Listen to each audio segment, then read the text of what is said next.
Guys, how are you? Hello. Not Very too good, bad, thank you. thank How are you. you? Good, good. I wanted to start off and ask you, Anya. I know, Alexander, you've been talking about how exhausting the production was, how it was so physical and so kind of taxing for you. I'm just wondering for you, Anya, was it as tough as it was for Alexander? Was it tough for you as it was for Alexander? Oh, I mean, Alex really, really worked hard on this film, not just in terms of the work he's doing in front of the camera, but all of the prep work that it takes to become this character. I mean, his name is Beowulf. That's not something that's necessarily easy to do.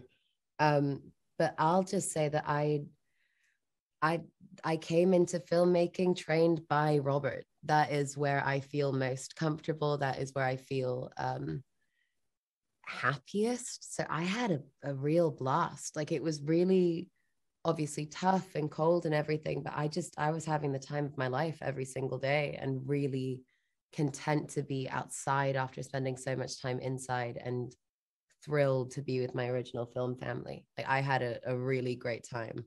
And so I'm not sure I'm the best person to ask about the brutality of the landscape because it's kind of where I thrive, which is a bit weird from me. But yeah. Okay, I got all of that. You said brutality of landscape. Are you talking about Donegal being brutal? Because I can tell you, I've been there and it's a tough place. Like it's so fucking remote and like cold and stuff. So yeah. We got to see some incredible places, but it felt like every single day there was at least one thing that we were fighting. So it's either like the mud is up to your waist and frozen, or the wind is so strong that it's literally blowing you over, or Yeah. you're in the ocean. Like every day it was something. And I just loved it. It was great. It was really great. It's a question for both of you. I mean, obviously, like the film is a really extreme version of Hamlet, and that the idea, I mean, Hamlet is a pretty extreme story to begin with, but this is even more kind of over the top. Um, I mean, you were in The Witch, Alexander, you were in, Generation Kill and all that kind of stuff. I'm just wondering, I mean, are both of you attracted to extreme roles or extreme characters? Alex?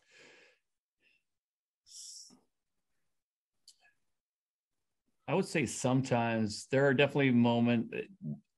I like characters that are where there's a bit of friction internally, where there's a bit of dichotomy between the darkness and the light, because it means that something is going on internally, and I find that fascinating. In terms of doing movies that are physically extreme, not necessarily. To me, it's more about the character, the filmmaker, the story, how excited I am. That makes me, and that could be a movie set in a hotel room or a movie set Yeah. on a erupting volcano in Iceland. So it's not that I necessarily am always drawn to something to be out in the elements. For this specific project, 100%, it was very important to actually be out there. Robert Eggers is all about historical accuracy and authenticity, so it wouldn't have been right to do it on a sound stage with a wind machine. We wanted to be out there, and yeah, it was tough, but it was also incredibly rewarding. And if you want to make a big, dirty, bloody, epic Viking movie, then you got to go out and do it for real. Yeah. Yeah.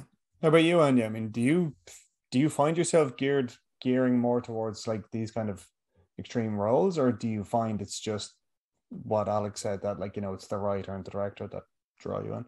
I really do believe in fate when it comes to not just movies, but the world. I think different things speak to you at different times for specific reasons. And even if you don't necessarily understand it whilst you're filming it, then it will come out and you'll be like, oh, that's why I went off and I did this. It's ever evolving what ends up calling you to a project. But I always ask myself, what can you live with and what can you live without? And if you can't live without doing something, then you're supposed to be doing it. And if you can live without it, you should probably not do it. It takes such commitment and such love to make these films that you have to be kind of 100% in. It's really interesting. Okay, I'm getting the wrap. I have one final question for both of you, really, really quickly. Your preferred snack in a cinema? Oh, popcorn always, but salty on the top, sweet on the bottom, because if you do it the other way around, you get really, really thirsty. Alex, go. Maybe we just had some Swedish salt licorice. Oh my God, it was awful. Sorry. Ugh. It wasn't awful. It was just a real experience. How dare you guys? It was a real experience. I suggest everyone tries it. It's an illegal level of salt that is on this licorice piece. It automatically brings out the inner berserker in you. It burned my mouth. Yeah. It was really intense. Yikes. Holy shit. Okay, I am getting the wrap there. There's no way I'm ever gonna fucking touch that. But I mean, I'm happy for you, but I would not touch that with a fucking 10-foot barge pole. So you can have all of that.